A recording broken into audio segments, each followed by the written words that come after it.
I've always loved the quiet of the early morning. Being a morning person, I savor my coffee and dive into newspaper puzzles.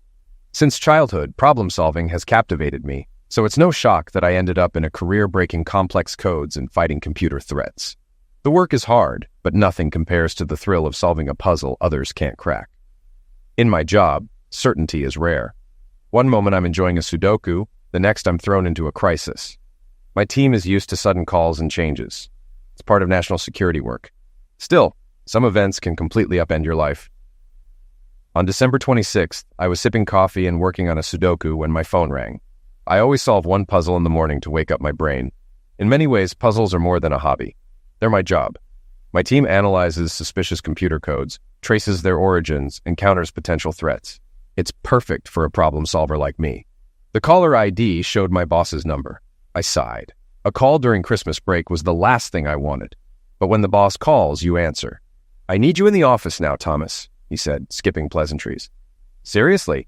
It's the day after Christmas," I protested. "It's national security. Get moving." I scribbled a note for my wife, Ginny, grabbed my coat, and drove to NSA headquarters, wondering what could be so urgent. Recently, I had been working on a strange piece of code, a worm that seemed harmless.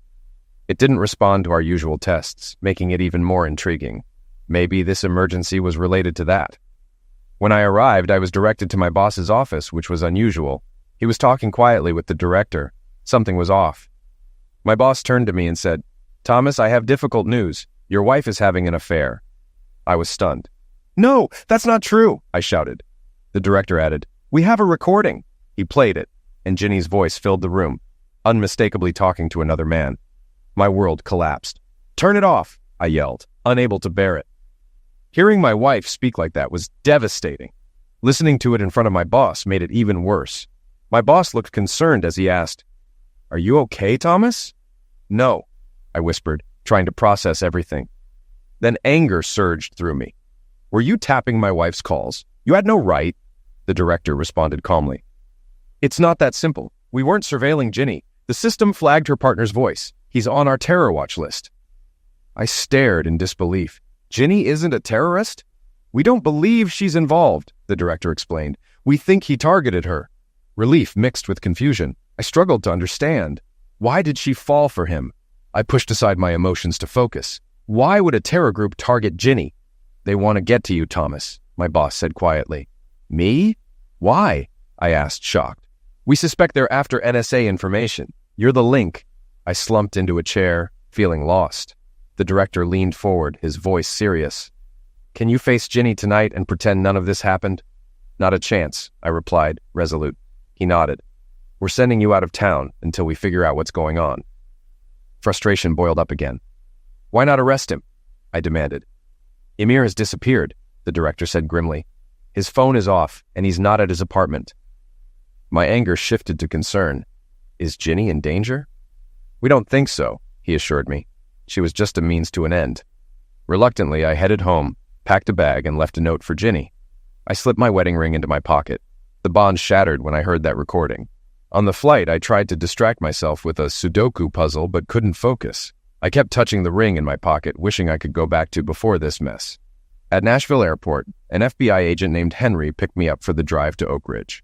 The 150-mile drive was mostly silent. We passed a power plant, and he pointed out its importance to NSA operations. When we arrived at Oak Ridge National Lab, I toured the facilities and proposed using their computing power to identify malware authors by coding style, similar to how linguists analyze text. The head techie got excited about the idea, and I felt a spark of hope amidst the chaos. That evening, Henry took me to a local restaurant. Back at the motel, I found a voicemail from Ginny, irritated by my sudden trip. Her voice sounded normal, but all I could hear was her tone from the recording. Memories of our life together flooded my mind. I recalled how Ginny once furiously condemned a friend's cheating husband, which had reassured me she'd never cheat. "What a fool I was," I muttered. "What a hypocrite she is." The next day, I toured another part of the Oak Ridge complex. The visit felt pointless, but I understood they wanted me out of the way for now. By noon, I asked Henry if we could leave, and to my surprise, he agreed. We headed to a local diner for lunch. Over lunch, I asked if there was anything interesting nearby. "Sure," Henry said. "There's some beautiful country if you're willing to get off the main roads." Anything was better than more wandering, so I agreed. We headed northwest to Frozen Head State Park. Curious about the name, I asked Henry, and he explained it came from the park's main peak, often snow-covered in winter. The highway turned into winding roads as we entered the park near Petros. As we climbed the mountain, the views were stunning, with clear vistas due to the lack of foliage. Henry pointed out every overlook, but he was so distracted that he didn't notice an approaching SUV until it slammed into us. "Son of a—" Henry yelled, trying to steer clear. The SUV hit us again, forcing us off the road. Henry struggled to regain control, but the car flipped and rolled. When we finally stopped, we were upside down. I hung by my seatbelt, watching the SUV back up and turn around. "He's coming back!" I shouted. Henry reached for his weapon. Just as the SUV sped toward us, a second car appeared, heading straight for it. The SUV swerved at the last second, lost control, and rolled down the ravine.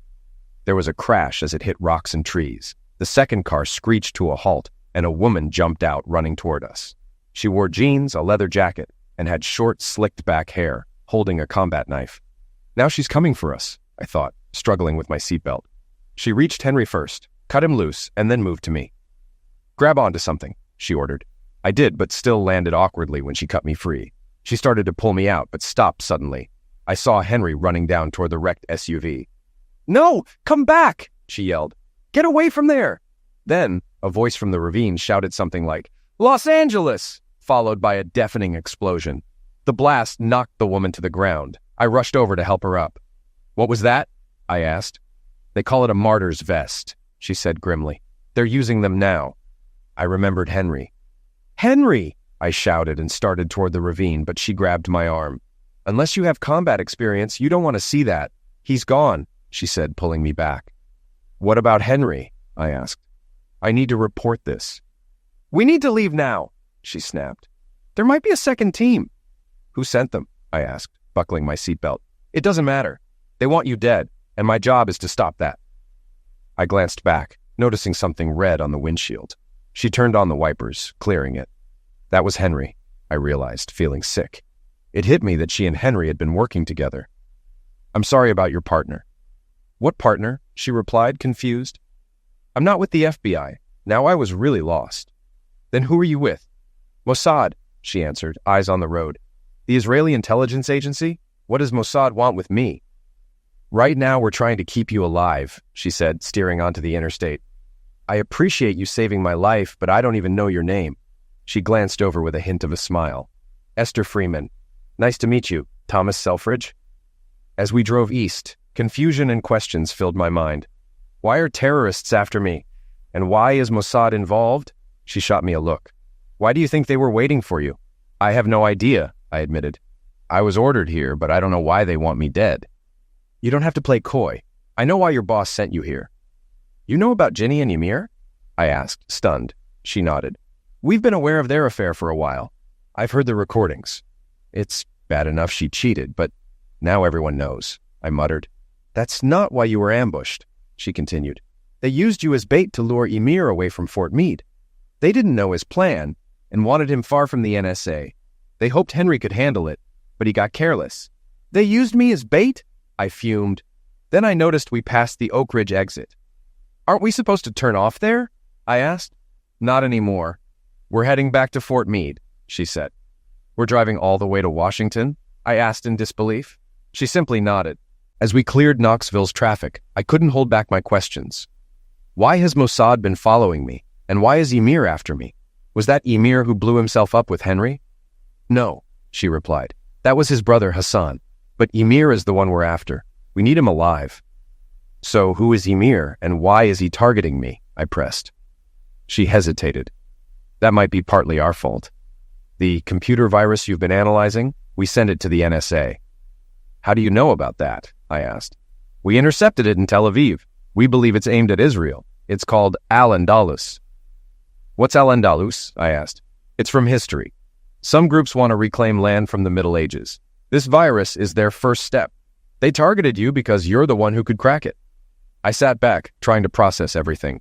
I was about to ask more when she suddenly took an exit toward Johnson City. "Where are we going?" I asked. She turned off the engine and rested her head on the seat. "I can't go any farther," she said, then passed out. I panicked, rushing around to the driver's side. That's when I noticed a tear in her jacket's shoulder, soaked with blood. I helped her to the back seat and drove to a nearby motel. I paid cash for a room and returned to find her sitting up. She nodded at the room key, making me feel a bit better. Once inside, I carefully removed her jacket, revealing a deep wound. "I need you to find a pharmacy," she instructed. I grabbed the car keys and bought the supplies. When I returned, she was ready for me to clean the wound. She didn't make a sound as I worked. "Hand me my knife," she said next. "You want me to stitch this?" I asked, horrified. "If you don't, I could go into shock." "I'll guide you," she replied firmly. I threaded the needle, trying to ignore my fear. She bit down on the knife handle as I stitched her up, gasping occasionally. I finished as quickly as I could. "Not bad for a first-timer," she muttered before fainting. Panicked, I checked her breathing and propped her up. She came to after a few minutes. "I just need to sleep," she whispered, drifting off. Exhausted, I collapsed onto the bed beside her and fell asleep instantly. December 29th. Morning light filled the room as I woke up, embarrassed to find my arm around Esther's waist. Carefully, I pulled away, not wanting to wake her or give the wrong impression. Slipping on my shoes, I grabbed my wallet and keys and went out to find some breakfast. Luckily, there was a fast food spot near last night's pharmacy. I picked up breakfast sandwiches and coffee. When I returned, Esther was awake and asked me to change her bandage. The bleeding had stopped and there was no sign of infection. I helped her put on her sweater, making sure to be gentle and respectful. We both quickly devoured the food, sipping our coffee in silence. Then she gave me a curious look. "I didn't know Ginny had a tattoo," she said. "She doesn't," I replied. "Why do you ask?" "When I got up last night, I saw your wallet open to her picture. Looked like a tattoo on her neck." My mood darkened. "That's an old photo," I said flatly. "It's not a tattoo, it's a port wine stain." Her eyebrow raised. "Tell me more." "Ginny and I went to high school together. She was beautiful but self-conscious about the birthmark on her neck. Kids teased her relentlessly. One day, I stepped in to defend her. That's when our relationship started. We went to college together and eventually got married, but Ginny never believed she was truly beautiful. She always tried to cover that birthmark. A year ago, she decided to have laser treatments to remove it. After months of treatments, it was gone and her confidence soared. She began dressing more provocatively, drawing attention from other men. I wasn't happy, but she loved the admiration. When I voiced my concerns, she accused me of holding her back, so I stayed quiet. We can see how well that turned out. Esther studied me silently. I braced for her to criticize me for letting things spiral out of control. Instead, she simply said, "You're an interesting man, Thomas." Not what I expected. She stood up abruptly. "Let's hit the road. We've got a long drive ahead." Since her arm was still healing, I took the wheel. We crossed into Virginia quickly, but had another 8 hours of driving to go. As we traveled north on I-81, I asked, "So what's the story with the Al-Andalus virus? Why is it such a big deal?" She turned serious. "Our team has been working on it since we found it. Initially, we thought it was a data theft tool, but it doesn't do anything. It just runs briefly, then shuts down." "So what's the concern?" "3 reasons," she replied. "First, it's highly sophisticated. No one would put in this much effort for something trivial. Second, we've intercepted chatter among terror groups hinting at a major event. And third, you." "Me?" I was taken aback. "Yes. When we sent the virus to you, the noise level spiked and then went silent. Then 2 dangerous individuals came after you." "Emir and his brother," I muttered. "Exactly. Whatever Al-Andalus is, it's critical to their plan. We need to crack it." "So when we get back to DC, we head straight to Fort Meade?" I asked. "No, they might not let us in after what happened at Oak Ridge. It's safer if you work from home. You have secure NSA access, right?" I nodded. "Yes." "Then that's the plan." The idea of working from home was unappealing. I dreaded the thought of facing Ginny. It would only distract me from focusing on the virus. Despite trying to drive quickly, we were delayed by pit stops, lunch breaks, and Esther's worsening pain. I eventually pulled into Harrisonburg to find a pharmacy. The pharmacist, noticing Esther's condition, handed me a single Lortab tablet. "It should help until you get to a doctor," she said. Back in the car, Esther waited to take the pill until we stopped for dinner at a small burger joint in Front Royale. The medication made her drowsy, and it was clear we wouldn't make it back that night. I found a nearby Super 8 motel and helped her inside. She fell asleep minutes later. Alone in the dark room, the events of the past few days replayed in my mind. My life had been turned upside down, and Ginny's betrayal left me reeling. The anger bubbled up, and before I could think it through, I went outside and called her. She didn't pick up, so I left a voicemail. "It's me, Ginny," I began, barely controlling my anger. "I know about your affair with Ymir. I heard what you said about him while you're with me. It made me sick. I can't believe you betrayed me after everything I've done for you, after all your talk about loyalty." I paused, taking a deep breath. "I'll be home tomorrow, and I don't want you there. Go to your boyfriend's, your parents, anywhere but here. The only time I want to see you again is in divorce court." I hung up, wishing I could slam an old-fashioned phone down to release some of my rage. I wandered the streets to cool off, then returned to the room. Esther was still asleep. I lay down beside her, reminded that I'd likely be sleeping alone for a long time. With that sad thought, I drifted off. December 30th. The motel breakfast was simple, but enough to get us going. Esther said her arm felt better, but I still drove. It took about an hour and a half to reach D.C., then we navigated through the Beltway. When we arrived in College Park, I noticed Ginny's car was gone. Looked like she had listened to my message. I circled the block and parked. The house was a mess, but I ignored it.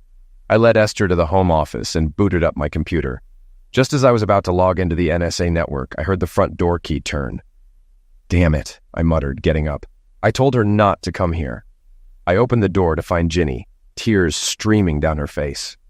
"I'm so sorry, Thomas," she cried. Before I could react, she was pushed into my arms and a man stepped out, holding a weapon. "What the?" I shouted, freezing at the sight of the weapon. Esther rushed forward, but stopped when he aimed at her. "Back off," he ordered, slamming the door shut with a smug grin. "Allow me to introduce myself. I am Ymir," he sneered at me. "You must be the pathetic, betrayed man." He turned to Esther. "And the infamous Mossad agent, Esther Freeman." Esther tensed, ready to strike, but Ymir shifted the weapon to her. "Don't try it. One wrong move and we all go up," he said, revealing a vest of explosives under his jacket. "So, nerd boy," Ymir taunted, turning to my computer. "The password. Give it to me." "No," I replied, hoping to buy us some time. He laughed. "Let's see if I can change your mind. Maybe I'll start with her," he said, motioning toward Esther. Then he turned the weapon toward Ginny. "Or maybe I'll just mutilate her." Ginny screamed. Ymir's eyes locked on me. "Would you care if I liquidated her?" Damn it, I thought. Despite my anger at her, I couldn't let this happen. "Fine, don't hurt her. I'll give you the password." "Much better," he said, moving to the computer. "What is it?" I hesitated, my mind racing. I needed control of his hands. A risky idea came to me. If it failed, he'd likely eliminate me, but he might eliminate me anyway if he found out I hadn't cracked the virus. "It's not memorized," I lied. "I used the product code from that metal cube on the shelf," he sneered. "You really are a nerd." He picked up the small, flat silver cube. "That's only half," I added quickly. "The other half is on the second cube over there." I pointed to a wooden cabinet. Suspicious, he aimed the weapon at my chest. "Pick it up and show it, slowly." I grabbed the identical metal cube. "Want me to bring it to you?" "No," he snapped. "Put it on the floor and slide it over with your foot." Ginny was still crying, and Esther watched me intently. I knelt, placed the cube on the floor, and pushed it toward him with my shoe. "Back up, all of you," Ymir ordered. We moved against the wall. Ymir set his weapon down, kneeling to pick up the second cube, holding one in each hand. Suddenly, his hands slammed together with a loud crack. He screamed, dropping to his knees, trying to pull his hands apart. I charged, knocking him down. Esther was right behind me, kneeing him in the head twice. Ymir slumped, unconscious. "Got any tape?" she yelled. I grabbed duct tape, and we quickly bound his arms together, his fingers pinned between the metal cubes. Esther taped his legs and turned to me, confused. "What are those cubes?" she demanded. "Neodymium magnets," I admitted, blushing. "Super strong, with about 140 pounds of force. I bought them out of curiosity, but they scared me. This was the only way to keep him from setting off his vest." "No wonder he couldn't separate his hands," she muttered. Suddenly a loud thud echoed and the front door burst open. Men stormed in with attack rifles. "FBI down, hands in the air," one shouted. After confirming our identities, the agents removed Ymir's vest and disarmed it. "This would have blown up the entire house," one agent said. They cut the tape and separated Ymir's hands, which took 2 agents. Ymir woke, reaching for the vest trigger, only to realize it was gone. He slumped back and glared at us. "You think you've won, but it's too late." "Al Andalis," he snarled. Then I heard a crack and smelled bitter almonds. "Damn! He took poison!" An agent yelled. The medic rushed over. Amyl nitrite now! But Ymir convulsed and stopped breathing within minutes. Cyanide! The medic cursed. A fake tooth! With Ymir dead, the agents turned to Ginny. Are you Virginia Selfridge? One asked. She nodded, and the agent said, You're under arrest as an accessory to liquidation and terrorism. He read her rights as she gasped and protested. No, I didn't know he was a terrorist, she cried. The agent ignored her, cuffing her. She turned to me, desperate. Thomas, help me! I didn't know! I felt a grim satisfaction. Sorry, Ginny. You did this to yourself. As they led her away, I asked another agent, Are they really charging her? He shrugged. No, she's just guilty of stupidity. We'll interrogate her for any info on Ymir's network. Feeling some closure, I approached Esther, who was having her arm checked by a medic. It'll be sore, but it's fine. Though I'd sue whoever stitched you up, the medic said, smirking. Esther smiled and touched my hand. I'll think about it, she replied. Turning serious, she approached the agent in charge. I need an escort to Fort Meade. We need to tackle Al-Andalus now. When we arrived at NSA headquarters, armed guards led us straight to the director's office. Inside, top officials from the NSA, FBI, and CIA gathered. We shared our intel, and they added theirs, concluding that a major attack, codenamed Al-Andalus, was imminent, likely aimed at Israel on New Year's Eve. The meeting devolved into arguments, so Esther and I stepped out for a moment. When we returned, she looked intense. I've been ordered by Mossad to stay with you, she said. Before I could react, the NSA director turned to me. Mr. Selfridge, you've been working on the Al-Andalus virus, and the terrorists targeted you for a reason. I want you to assemble a team to crack this code. You'll have full NSA resources. He nodded at Esther. Mossad wants Miss Freeman on your team. Is that correct, Miss Freeman? She nodded. The director stood up. You two focus on the virus. Time is short. An escort led us to a secure work area, pointing out the computer terminals and phone stations. Look, Esther pointed out. It's 5:30 p.m. here, but it's already New Year's Eve in Israel. If the attack is planned for midnight, time is running out. I sat at a terminal, running different applications to crack the virus, but nothing worked. December 31st. I woke to Esther shaking me.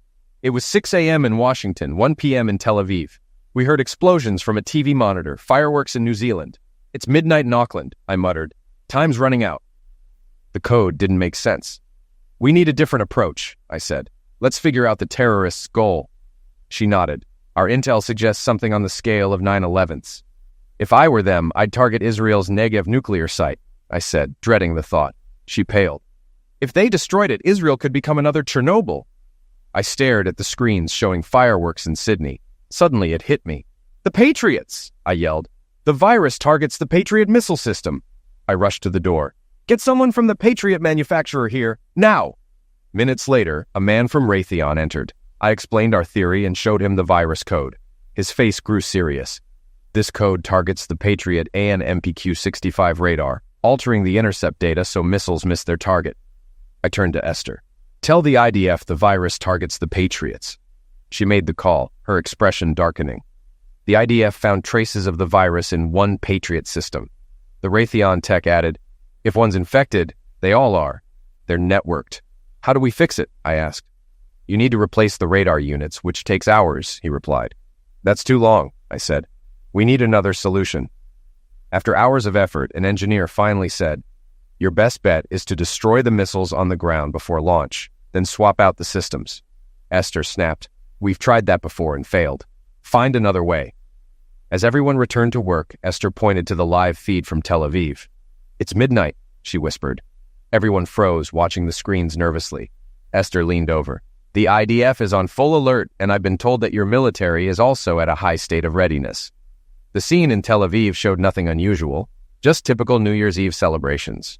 Esther let out a breath of relief as she reported that Dimona was quiet. The Raytheon team wanted to call it a night, but Esther insisted they keep working. There's too much at stake, she said, and they reluctantly continued. After a while, one of the engineers asked, does anyone know what 1.492 signifies? I shook my head. Not that I can think of. Why? That's the deviation the virus introduces into the targeting data. It's such a precise number. I thought it might mean something. Another tech chimed in.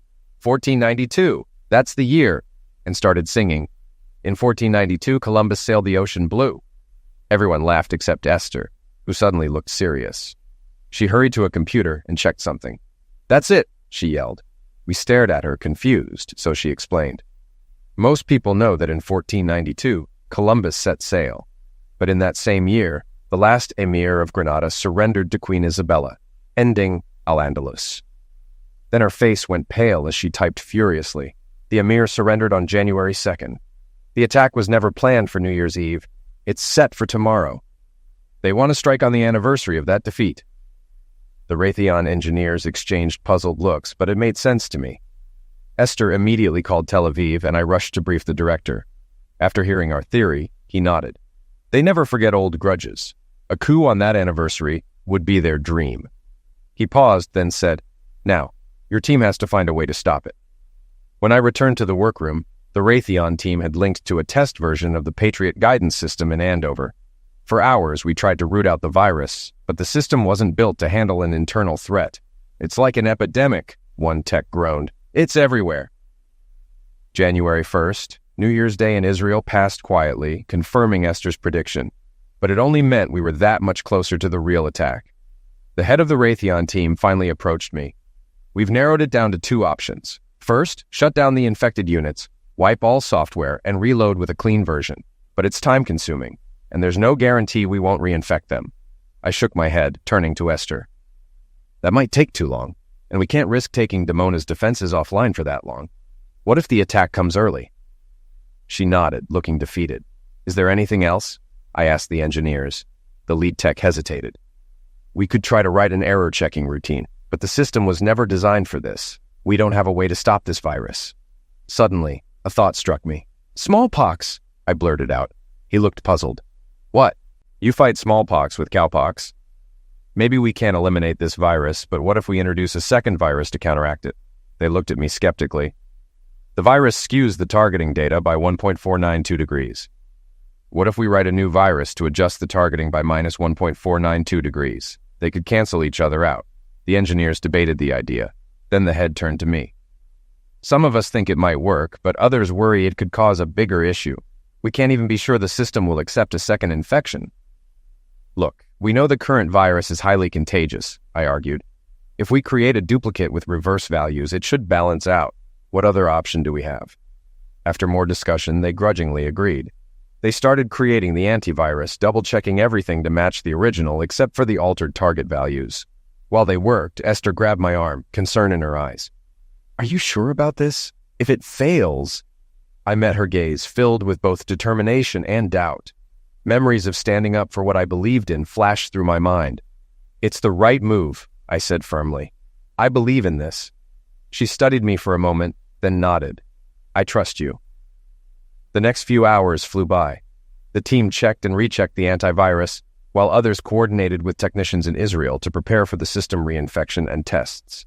As midnight in Tel Aviv approached, Esther and I sat through endless meetings with skeptics. Finally, we ended up back in the director's office where, after a heated debate, he addressed his counterparts. "Unless someone has a better solution in the next hour," he said, "it's time to act." With no other options, the director turned to us. "You've come this far. See it through." He led us to the roof where a helicopter was waiting. We boarded and headed to the Pentagon.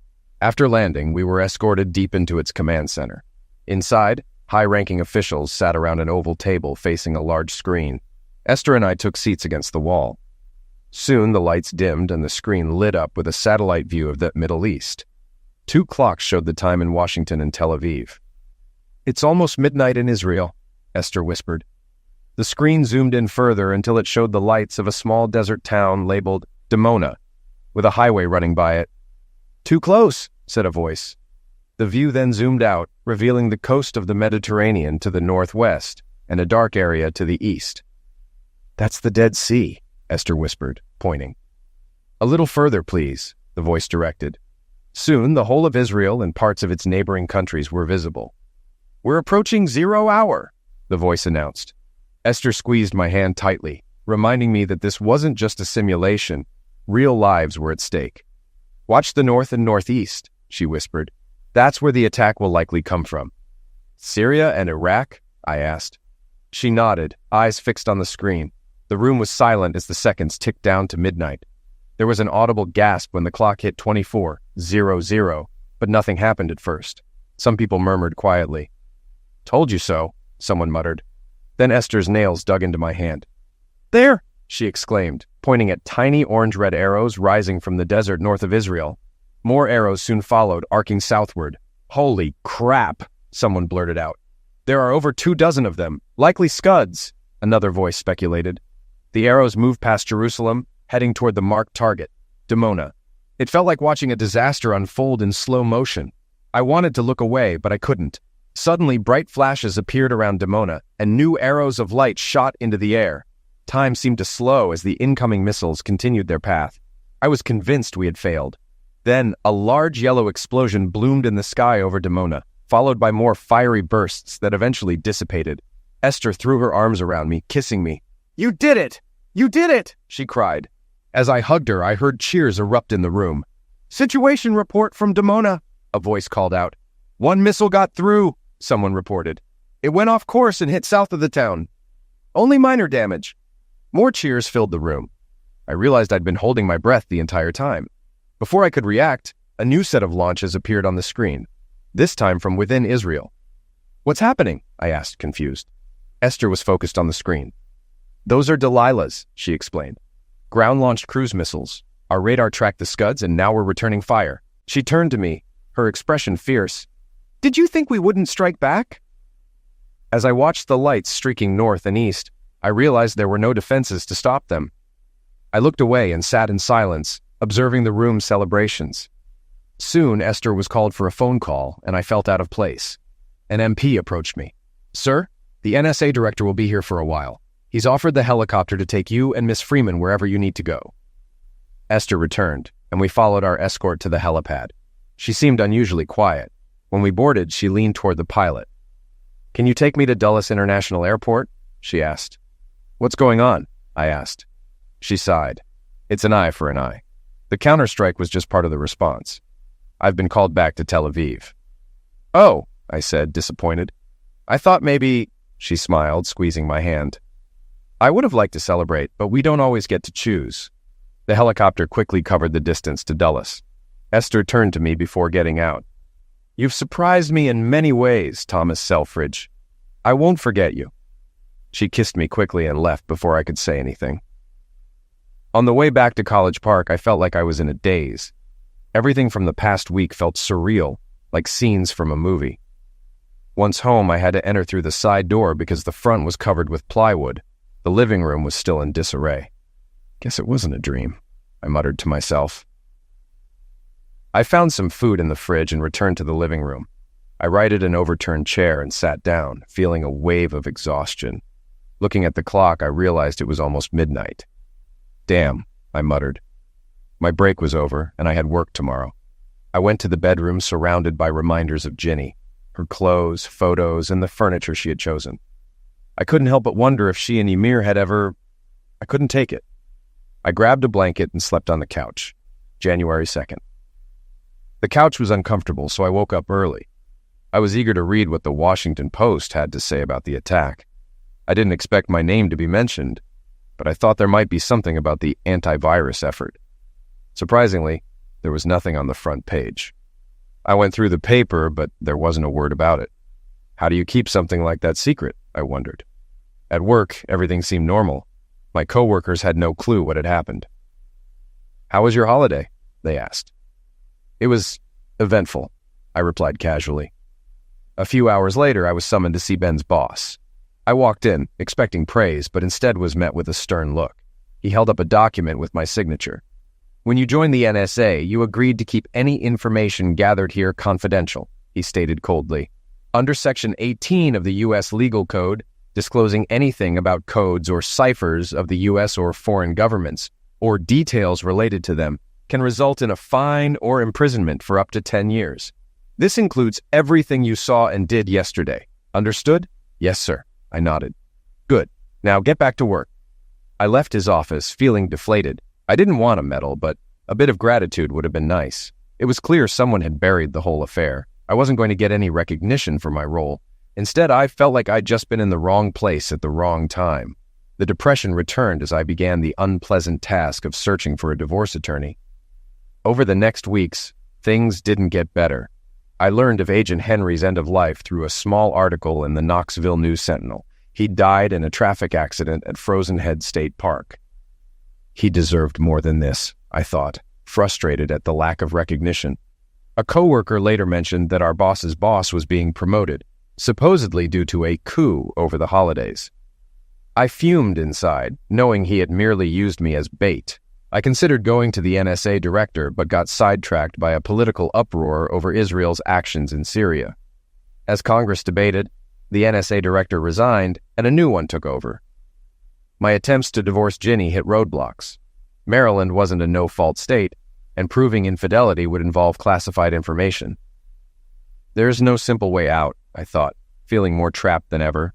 So I did what I had to do, but it frustrated me to no end that I had to wait so long to be free of her. I was also unhappy about paying Ginny temporary spousal support. After what she had done, it felt incredibly unfair, but my hands were tied. As winter turned into spring, my mood worsened. I felt increasingly isolated at both work and home. My job brought no satisfaction.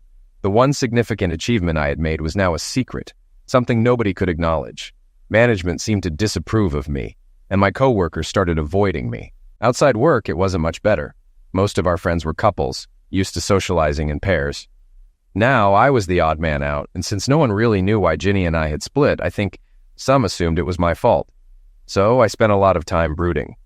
It felt like every time I tried to do the right thing, I was punished. I had tried to take care of Ginny. I didn't expect to be worshipped for it, but a little loyalty would have been nice. And when I got caught up in the terror plot, I thought I responded well. I didn't want a medal, but some acknowledgement would have been appreciated. I began to feel used. Ginny had certainly used me, wanting my support while she got her laser treatments. Maybe she had loved me once, but that disappeared fast when her birthmark was gone and she started getting attention from other men. Work was no different. My boss humiliated me with news of Ginny's affair, used me as bait for the terrorists, and then got all the credit. And hadn't Esther used me too? All she really wanted was my help solving the Alan Dulles puzzle. Once she got it, she flew home without so much as a proper goodbye. I knew that wasn't entirely fair. Esther had saved my life and put herself in danger to do so. Still, she wouldn't have done that if she didn't think I could help. I was tired of being used. Tired of a marriage with a cheating wife and a job where I wasn't valued. I felt an urge to get away, to leave everything behind and start over somewhere far away, where no one had any claims on me. For once, I wanted to put myself first. I'd spent too much time doing things for others. Now it was time to do something for me. The old me would have been horrified. Don't do anything rash, I'd have told myself. You have responsibilities. Well, screw that, I muttered. The few times I'd made big, impulsive decisions in my life, they'd worked out just fine, even if no one else would ever know it. Now, I was going to make another big decision that felt right for me. If others didn't like it, too bad. December 31st, the next year. Cheers erupted in the bar as we watched fireworks explode over Auckland Harbor Bridge. I smiled. It looked just like the scene on the NSA screen a year ago. I had a lot to celebrate. I had left everything behind except my computer, a few personal items, and a bag of clothes. I bought a one-way ticket to Auckland, New Zealand. I chose Auckland for 3 reasons.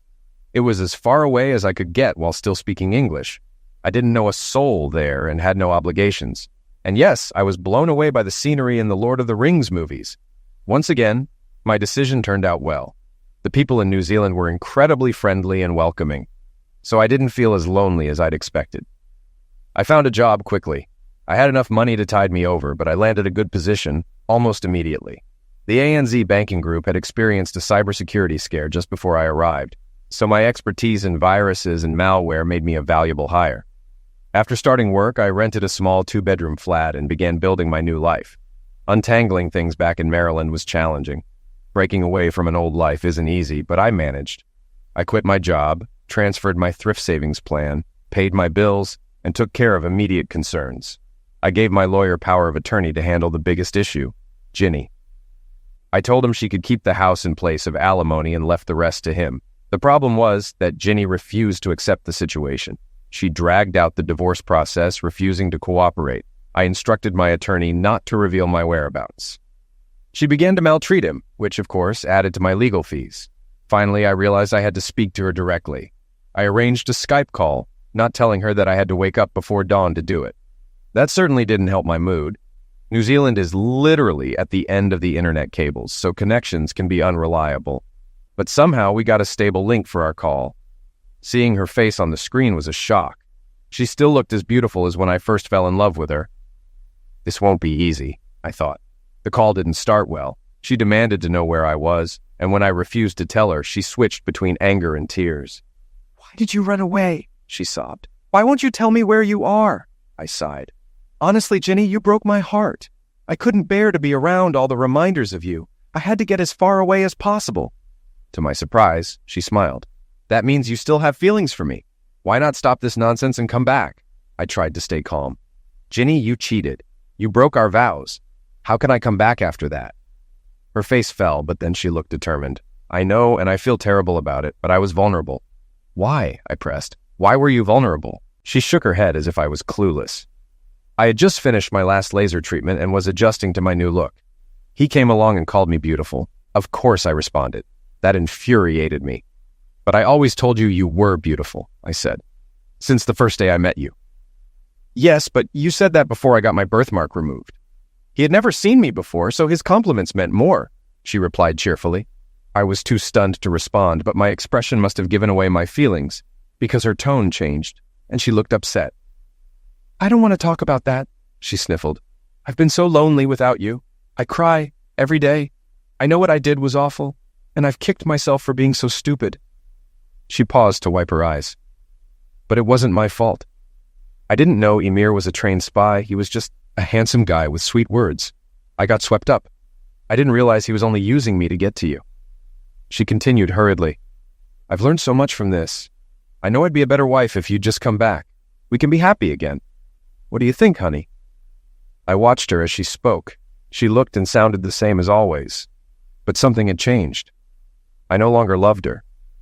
"Ginny," I said, "I've listened to everything you've said. But two things are missing. You've made it clear what you want and how you feel, but you haven't once asked about my feelings." "Well, of course, I care how you feel," she interrupted. "I know you were hurt, and I'll spend every day making it up to you if we get back together." I held up my hand, stopping her. "There's something else. You never once said, 'I love you.'" She gasped. "Of course I love you. That's a given. I've always loved you." "No, Ginny," I said. "Love isn't a given. It's not just words. It's shown through actions, by what you do and don't do. And you don't show love by cheating just because someone feeds you compliments. I'm sorry, Ginny, but this call has only confirmed that we're done. Goodbye." I ended the call, leaving her tear-stained face frozen on the screen.